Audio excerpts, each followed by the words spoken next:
So I just want to lay out kind of my formula for starting a company. And I started 7 companies now, and I always kind of run through this checklist, and I fail every time.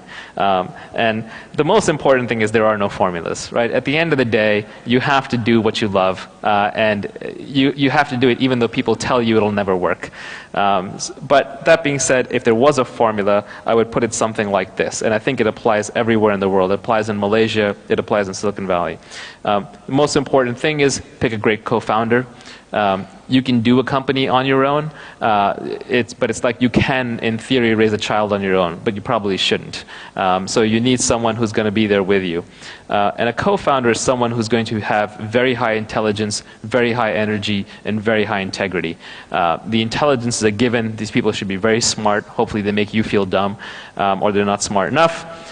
They should be extremely hardworking. A founder is someone who never has to be motivated. You should not have to be telling them to do their job. And the integrity piece is important, because if you get the other 2 and you don't get the third, then you've got a smart, hardworking crook who's going to cheat you. And that's the worst kind of person to be paired up with. You need to pick a very large market, and I think that is an advantage that you have on the doorstep to Asia that the rest of us do not in Silicon Valley. The markets here are much, much larger, and they're growing much, much faster. So pick something that's very large so you can grow into it. Notice I don't talk about the idea. I think ideas are almost irrelevant. There are lots and lots of smart people who sit around and have ideas all day long. Ideas are worthless. I can give you 1,000 good ideas after this meeting. Come up and ask me.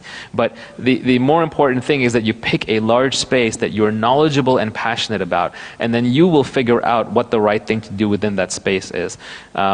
Do not go around telling people, I have a great idea, now give me money. That never works. It's rather you should say, this is a space where there's a huge market. I'm really knowledgeable and passionate about it. Here are the kinds of things that I could do. Here's the great person that I have doing it with me. And here's the minimum viable product that we have built that will show that we can test in the marketplace. So basically, you do want to build something. Thanks to all the leverage that I talked about, you can actually build and deploy something before you go and raise money, especially if you have good coders on your team. You can iterate it to the point where you get what Andreessen calls product market fit, where your product matches up to what the market needs. And then you go and you raise money from people you trust, and you use that money to scale.